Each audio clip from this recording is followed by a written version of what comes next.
Black Panther, movie or message? We're going to talk about that and more on this episode of The Urban Perspective.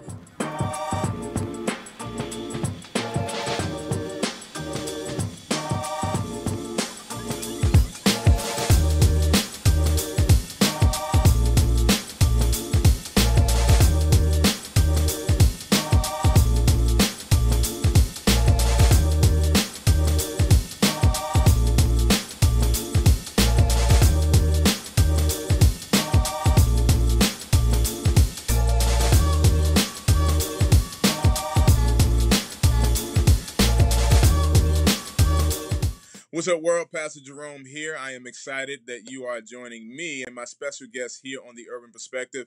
I'm joined by Rasool Berry. He is a teaching pastor at the Bridge Church. He also has been with Crew for more than 15 years. Brother Rasool, welcome to The Urban Perspective. Thanks for having me. Man, I'm glad you're here, man. You wrote a fantastic article on the Black Panther, kind of giving a review, but then also dealing with some of the gospel themes that were in the movie. Can you kind of break down what led you to write that article and just how the movie itself impacted you? Yeah, absolutely. Thanks for having me on. And actually, that was the second article that I wrote on this movie. I wrote one before the movie. I actually watched it before the movie came out. I released it the Friday that it came. I think the Thursday or Wednesday it came out. And the reason why I bring that up is because even before I saw it, it had already won. You know what I mean? In terms of just the scenario, the significance in cinematic history, we're talking about a form of media that had historically been used to just demonize, to just further destroy the identity of Black people and Black culture, right? One of the things I mentioned in the first piece that I wrote is that the first blockbuster movie ever, like that swept the nation and that was very popular, was Birth of a Nation, a movie that initially, the initial title was The Klansman. It was written by the son of a Ku Klux Klansman who lionized and just celebrated the Klan and was responsible in real life for the resurgence of the Klan. In the movie, Black people who were played by white people in blackface were essentially blamed for the problems of the post-Civil War South. And so like the solution in the movie was to lynch them. So that's the first blockbuster movie that you have. And ever since then, there's been, I think movies in our culture have reflected the kind of racism in our culture throughout. And there have been glimpses of movement. And so especially from the 70s on, when Blacks started to be able to have more ability to create films themselves, you would get, stuff like Shaft or, Dolomite or, more recently Coming to America or, Boomerang. And these movies in our own community were celebrated, but were pretty much ignored, beyond those communities. And so this is the first time in movie history that you have a big budget movie with a Black director, a Black cast, it's set in Africa and telling a story that really frames it. And so I think that just alone by itself cannot be overstated how significant that is. And then the fact that it actually has, played on some incredible dynamic themes when it talks about. And so what really prompted me to write the second piece was what the themes that I saw once I watched it. Hey, Rasool, right quick, I want to go back because you mentioned Birth of a Nation. And Birth of a Nation, I like to say that movie did what Pharaoh did. Pharaoh in the book of Exodus, he talks to his constituents, and he says, "Let us deal shrewdly with Israel, or they will overtake us." And I think that gives us this kind of working definition of racism. And I do stress the idea of working, whereas it's the oppression of one group for the preservation of the perceived dominant group. And that's what that movie did. It had to presented Black men in particular as a threat to white society and white women. And then that it was used to oppress and a continual oppression that was already in place. So we had to Yeah. be presented as a threat in order to preserve the perceived dominant and pure race, and that was the white race. Absolutely. Yeah, it definitely was. And again, you can look historically at, like, for example, the image of a burning cross was not something that originated with the Ku Klux Klan. It actually originated with Birth of a Nation. That D.W. Griffith, the director of the film, wanted some way to dramatize who the Klan were, and so he used this image of a burning cross, which was then adopted by the Klan. And so that just kind of shows you how significant of a movie that was. So, in any case, to me, that kind of paints the backstory or the backdrop of how now we have this blockbuster movie, which has, just completely continued to break all sorts of records. Just to put it in context, it is let's see, it's the biggest superhero movie without a Batman or Iron Man. It's the second biggest Marvel Cinematic Universe grosser in North America. It's the third highest superhero movie in North America. Seventh biggest superhero movie ever worldwide. It just continues to go on. It's reaching $1 billion right now. So the significance is there. But then the other part that makes it really powerful is the story that it tells. And I think that's why it's resonating with so many audiences.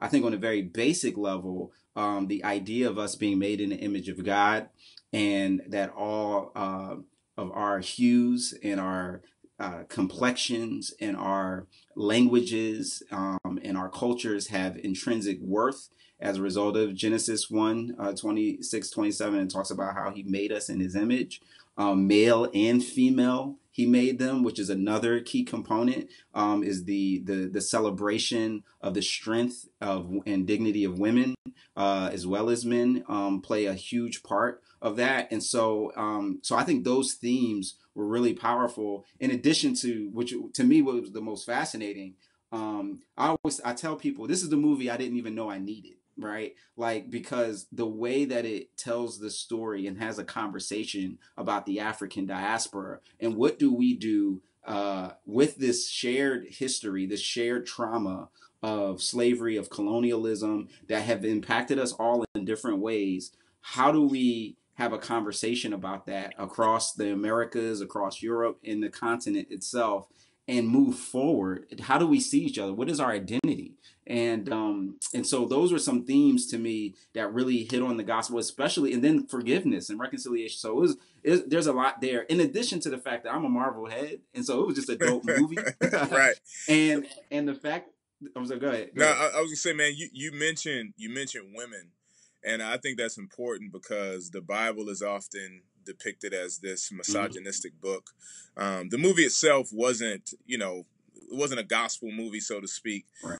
But I do think there's something impactful about the fact that King T'Challa's primary protection was black women in particular. That was his protection. What are some of the things, cultural things, that were addressed just by having that visual in the movie? I definitely want to go there. Yeah, absolutely. Go there, well, first we gotta go with the fact of the complexion of the women. One of the things that is beautiful dark skinned women, because even when you go early, when Black folks started making our own movies, like the love interest, the key, the actresses were light skinned, very fair skinned. Like if you look at Breakin', if you look at B Street, if you look at, Coming to America even. And so the idea and the power of a Lupita and a Danae and Letitia and and Angela Bassett and all of these women who were darker hue, and to see them, just celebrated, and to see their beauty and their strength displayed. And that's the other part. And the interesting thing is Ruth Carter, who I never really paid a whole lot of attention to costume design. She was the costume designer for Black Panther. She killed this because she, like, the way that she designed the art. A lot of people talked about how Wonder Woman had become much more sexualized in the film versus in the debut when she was in Batman versus Superman. And so there's this aspect where, you got women like fighting and like a bra and panties or something like that. And so the aspect of these women kind of being like warriors, and that not being overly sexualized, but like this aspect of them being like seen as equals, and I think it's powerful. The other thing was it was historical. The Dora Milaje were an actual unit, a fighting unit in the Dahomey kind of civilization and empire, which is not unconsequential because actually many African Americans are descendants. Like I did ancestry.com. They're from the Benin Togo region. I'm 30% Benin Togo, and so Dahomey is a key component. Now I'm like, now I understand why my mom and my grandmom are so fierce, because I'm like, they come from these like fierce warriors. So yeah, that was powerful, man. That scene in the casino where you get to see them do their thing was really important, and I thought it was just a very strong balance, and it actually, to me, kind of created another space to have a narrative of us being celebrated, and it's not necessarily a female thing or a male thing, but it's something that we are all kind of in it together. And I thought that was a beautiful and important storyline as T'Challa is coming to his own as a leader. He can't do it without his sister. He can't do it without his general. He can't do it without his mother. And I mean, and I really feel like that's in a lot of ways the story of the Black community. Like the women in many ways have been on the front lines, and I think that should be applauded and celebrated and acknowledged, even as we need to step up and lead as well. So I think that was powerful. Yeah, it made me kind of think even socially, where when you study sociology, Black women are at the highest rate of staying committed to marrying within their race. And let me be clear, we're not against interracial marriage by any stretch of the imagination. We're gospel centered. It's a religion for all people. But I think that is something important to point out, that when you think about just loyalty, I think Black women are the epitome of loyalty. I mean, and you saw that with are we doing spoilers or no? No, you good. Like, it's okay. All right. Because I didn't want to.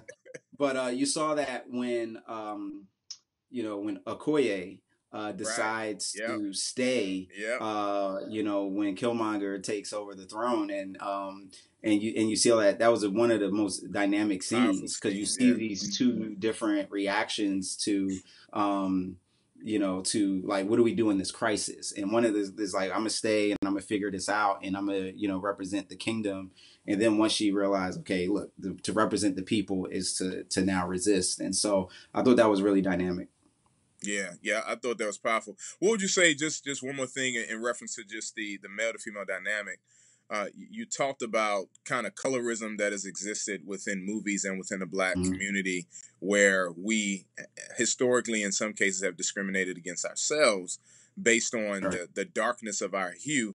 What about the fact that Nakia was King T'Challa's love interest, this dark-skinned, natural, beautiful woman? How would you speak to that? Yeah, I think that definitely, kind of reversed that narrative. Was an important statement to make, and not even just her complexion, but also her, desire to have a vision for what she wanted to do. This wasn't a damsel in distress. She had in many ways, her commitments and her vision for what Wakanda needed to do to respond to the crisis in the world of those in need was something that informed T'Challa's perspective as well.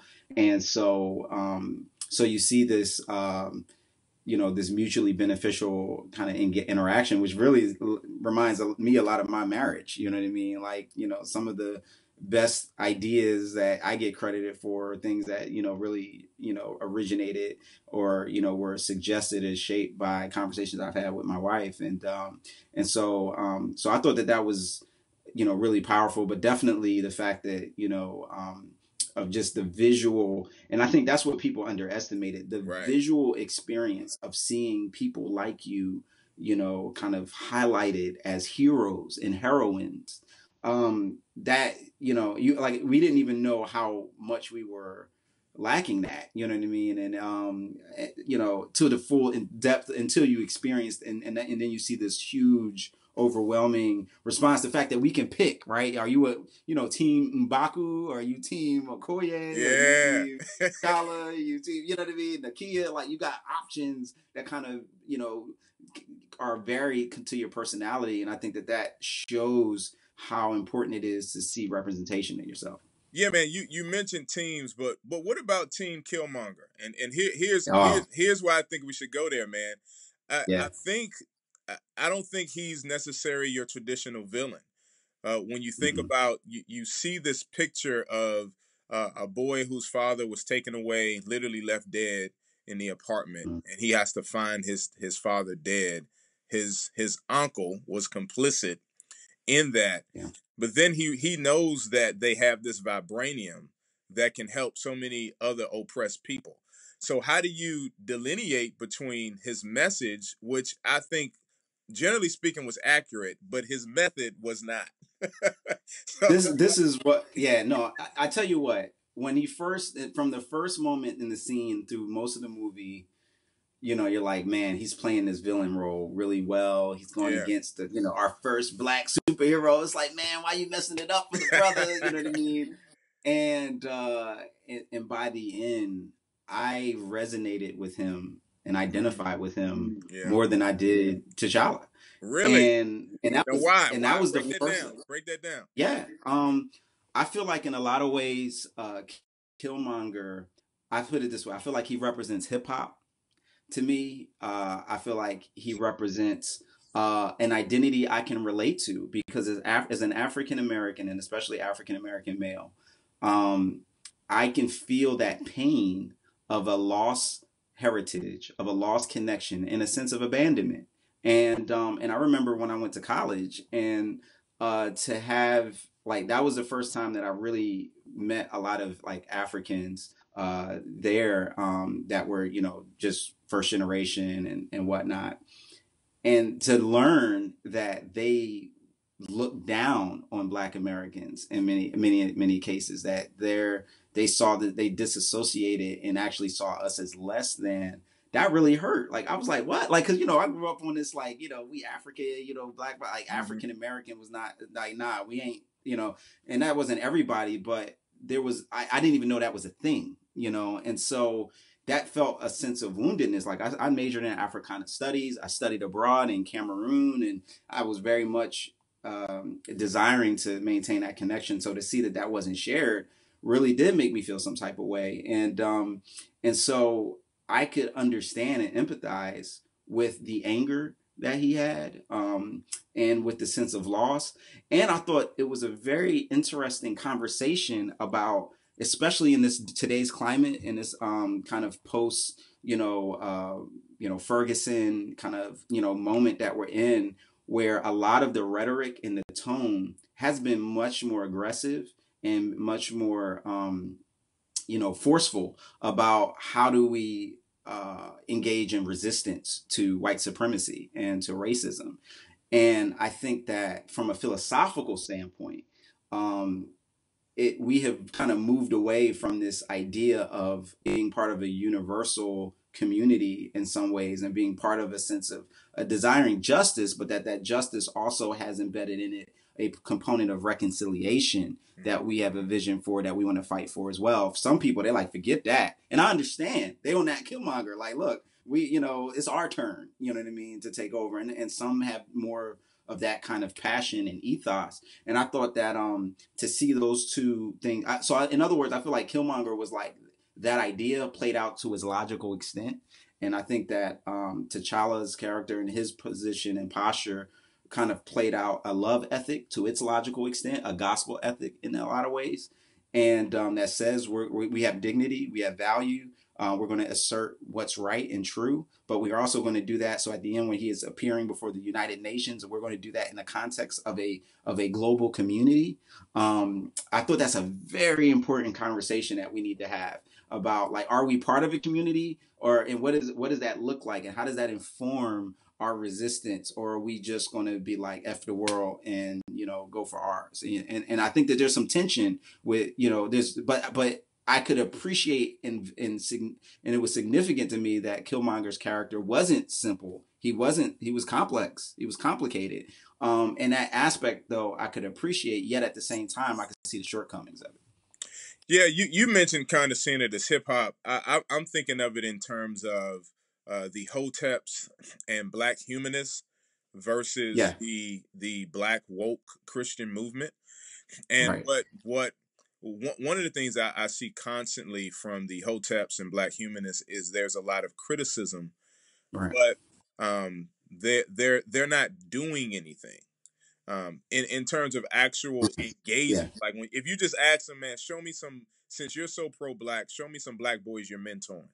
yeah, Crickets. You know, show me some community service hours. Crickets. You know, show me what you're doing besides videos critiquing black Christians and calling us coons. Crickets, right?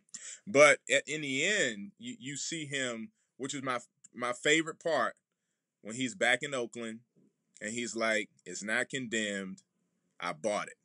So that was my favorite line, man. yeah. I bought it. I was like, man, I love it.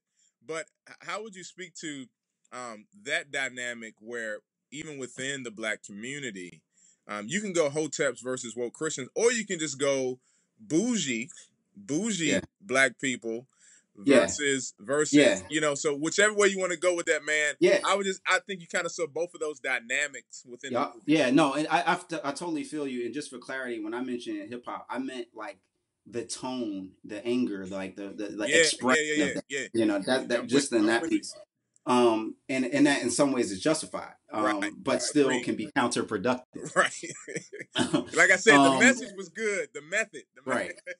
Well, some of the message, because some of the message was revenge, you know what I mean. Yeah, But and I yeah, think yeah. We the disagree with that. the as you put it, kind of like the so-called, kind of woke, kind of consciousness movement, definitely has a lot of those elements. Like I said, I think it's this played out to its logical extent. Like it's when you see a lot of, like, for example, Hebrew Israelite, belief and doctrine is very clearly a vision in which white people will be slaves to black people. Like that is the embedded kind of eschatological hope that that they are clinging to or putting forth.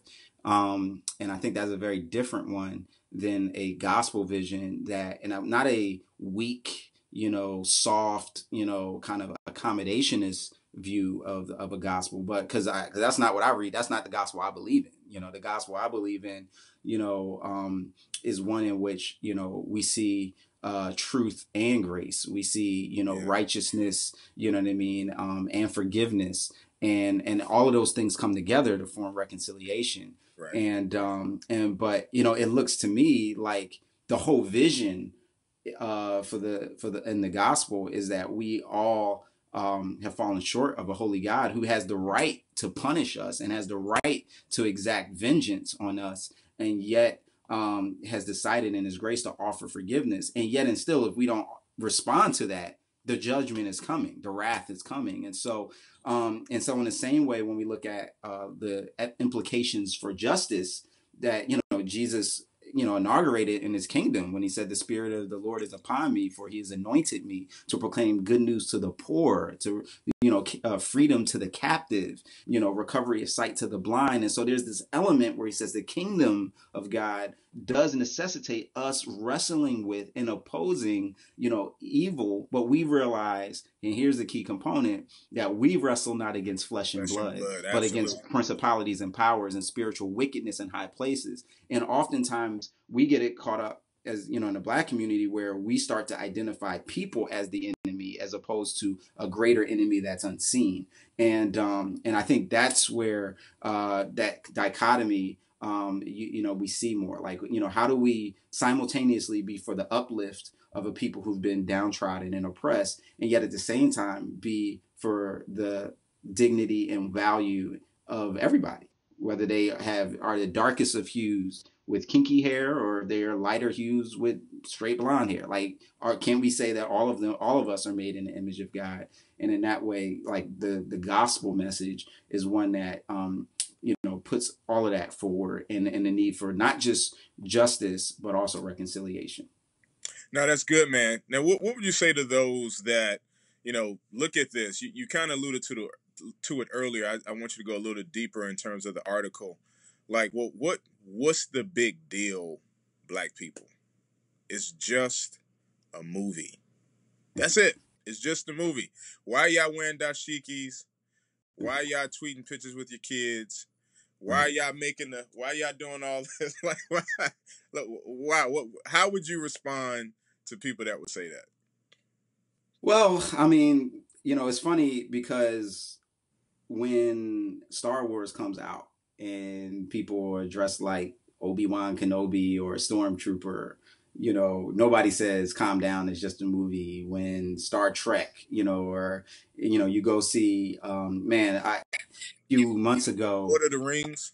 yeah, Lord of the Rings, all of that, and all of those things are celebrations that are based in culture. Like J.R.R. Tolkien, when he wrote Lord of the Rings, he based the Elfin language on Finnish, right? Like that was, and that's not a coincidence. There were a whole lot of Finnish people in England, and he was informed that was his heritage. And so when you see the Shire and all of these things are images that are based in old like English lore and old European lore, and they just built out their sense of a vision for this fantasy world based on like an homage to their past. Well, and people celebrate that because they resonate with aspects of their story in it.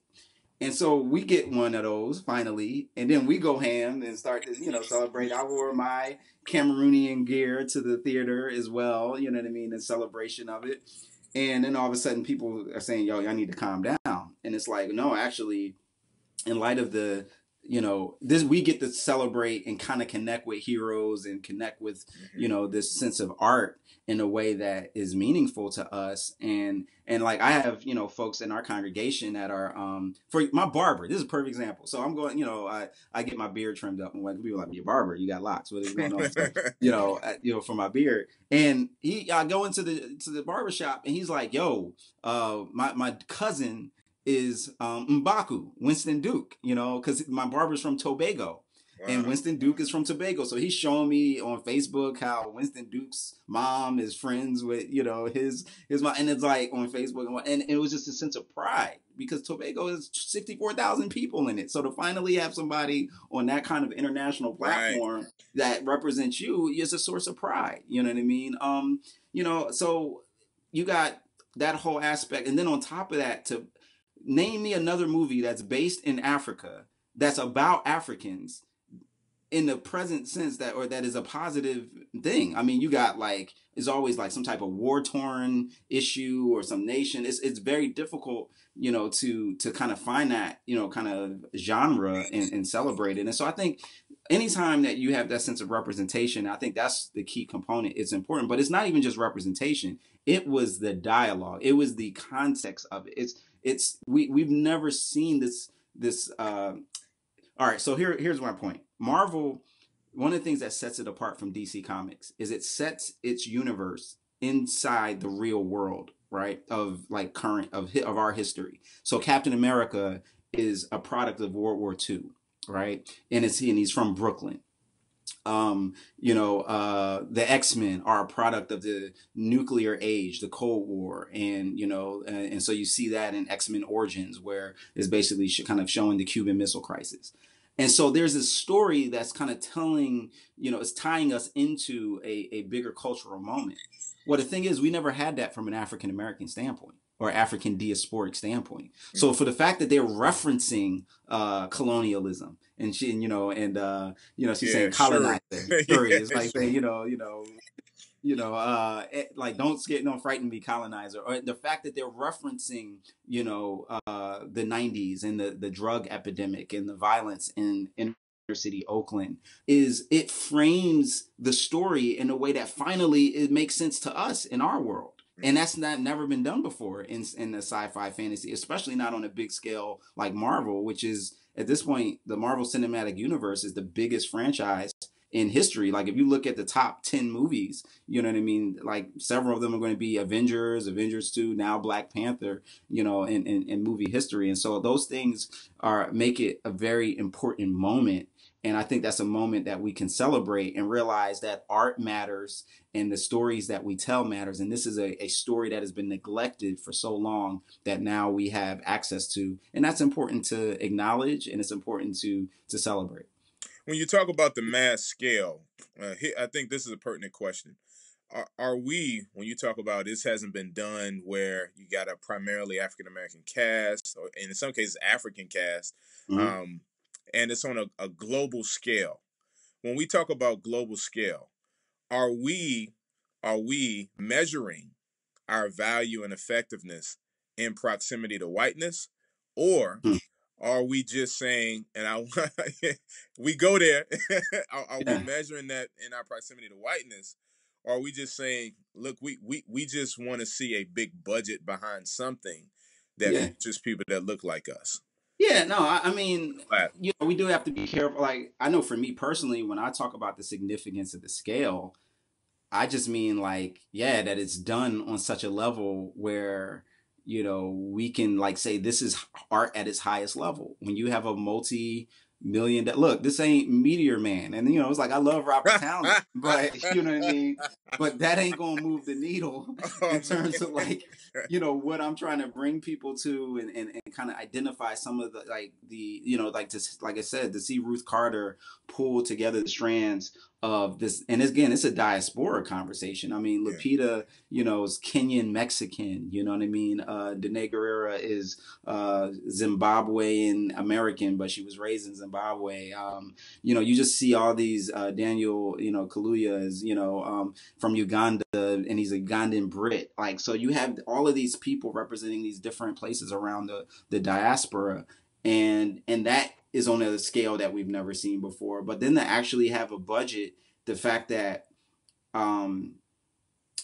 we exist in in America, at least, in a predominantly white world, and so to actually have a piece of art that it has extended beyond our community into something that it matters in a broader scheme. Mm-hmm. I think it is significant. I mean, not that that gives me extra worth that white people are watching it, but that it is, like I said, on a scale, on a magnitude that there's no corner being cut, there's no budget item being done, and it makes a statement that we can contribute to art on its highest levels, on its most massive levels, which was a long held myth in Hollywood, was that you could not have a black lead, a black cast, and it be a successful movie that white people would go see, or that international people would go see. That was a kind of long-standing vision and belief, and this movie has totally obliterated that myth, and it's caused people to see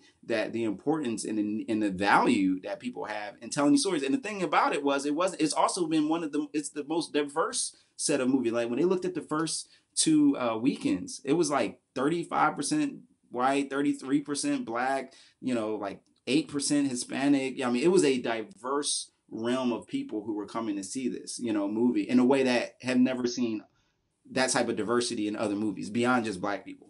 So I think everybody wins when we see this kind of diversity on that scale, on that level that we're having. It's part of our cultural memory, and it's a part of our collective memory, and that means that even if you're not part of a kind of woke community, school where you at this school, you're in the hood and be like, yo, we want to see Black Panther because that's all what we do, that anybody can reach it. You might be out there in the middle of Kansas and, in a small community, that, there's only two families that are black that look like you, but they're going to go see Black Panther. And that scale and that magnitude makes it significant. And the fact that it is helpful for the conversation for people who are not black to know and realize and have some of these conversations. I've had conversations with white people like, yo, tell me what you thought about that last moment when Killmonger says, not just burn me in the ocean with my ancestors who jumped ship because they knew that death was better than bondage. What did you think of that? And this is old white guy asking me this question. And that's an important question that they need to wrestle with, because this history for so long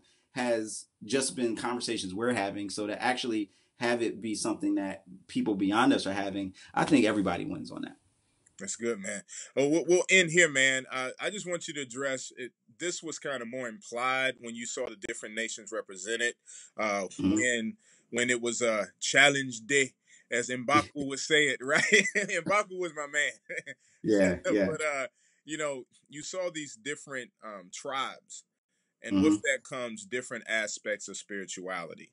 And Yeah. there's this myth out there that Christians did not exist in Africa until Yeah. 1619. That we Yeah. didn't believe until the transatlantic slave trade. And Right. while obviously the movie didn't directly address that, I want you to Sure. speak about the polytheism that obviously existed in Africa, but there were monotheistic believers Right. and there were Christian believers Right. during that time. Can you kind of end there and just some of the gospel themes of the movie? Yeah, absolutely. I mean, there's a couple of different layers to this idea. I mean, one, from the very beginnings, if you look at the Old Testament, Africa plays a central theme. Even when you mention Egypt, there were a significant amount of Egyptians that decided to go with the people of Israel when Moses led them out of Egypt into the Promised Land and decided to adopt, the God of Israel as their God. We see that in the book of Ruth, that she decides to leave and forsake the gods of her people to serve and worship the God of Israel when her husband, who is Jewish, dies, Yeah. and Naomi goes back to Israel, Yeah. and of course that's significant because Ruth ends up becoming in the lineage of David, Yeah. who's in the lineage of Jesus. Same as Zipporah, Moses' wife, and so all throughout. So I guess I'm saying that Africa has played, Africans have been a part of the story that God has been unfolding in terms of redemption from the very beginning. And definitely in the New Testament, you see it in the first day of the church. Like when Acts chapter 2, when Peter gives the sermon and the people are hearing in their own languages, they list the nations, the people that are there, and Egypt is there, and Cyrene is there, and all of these places that are in Africa. So, and it says that from those people, 3,000 responded. So from literally day one in the church, you had Africans up in the piece. If you go through the book of Acts chapter 8, Philip, communicates to an Ethiopian from Queen Candace's court, and the Ethiopian Coptic Church, which is the oldest continual church in the world, draws its heritage from that Ethiopian who was in the Bible. Like it's not, so the gospel was in Africa before it was in Europe, and so that's important for us to know. And then I know people say, well, that was East Africa, you know what I mean, and what about West Africa? And it's like, okay, so here's the thing that we need to keep in mind, and this is how the bigger story is unfolding. When you think about it, and this is fun, there's a movement now, like I'm here in New York, where they have a pagan day parade, and people, whites mostly, are trying to go back to the religion of their ancestors. And the religion of their ancestors is not Christianity. The religions of their ancestors is Celtic pagan worship, right? And so really, if nobody could say definitively that something is intrinsically, like their faith is naturally a Christian thing, because the whole vision of Christianity was that Jesus was the savior for the world. The last piece I want to put in that, because I know there's been some conversation about, what about the, kind of spiritualist, kind of components and kind of polytheistic components that we see even, celebrated or identified, acknowledged, in the film in Black Panther. And I think there's a couple of things to that. Real quick. First, as Christians, there's always this important question of how do we engage with culture, and what does it mean for us to be able to redeem elements of culture and see redemption in it. And so regardless of what the world, and again, it's funny because certain things kind of fly under the radar. Like there's kind of like this unspoken rule that as soon as something is like 20, 30 years old, it's now okay for us to pick it up and engage. But when it's hot and it's fresh, we kind of have to go away from it. So no one really criticizes Star Wars, even though that's, based on a whole amalgam, the Jedi concept and the Force is a lot of animism and things like that. But as Christians, we have to get to the place where we see the redemptive thread that ultimately all stories, all beliefs are attempts to grasp at, a significant spiritual truth. There's this book called Eternity in Their Hearts. It's a fascinating book by this guy named Don Put it up Richardson. again. Put it up so that you can see it. Thanks. Eternity in Their Hearts. Got it. You got to check this book out, because in this book, basically what this guy does is he has collects a bunch of different stories that people who've gone overseas to various tribes and ethnicities and groups, how when they got there, when these missionaries got there, they were waiting, like they're in their own narrative, in their own story. They were waiting. They actually have a story where this one guy was like, yo, in this particular time period, we're going to hear from someone of pale face who's going to tell us about the son of the spirit that we worship, and it's going to help us see the way into that. There are themes, like for example, in Chinese, the word the caricature, because they do kind of pictography. The caricature for atonement is actually a lamb on an altar.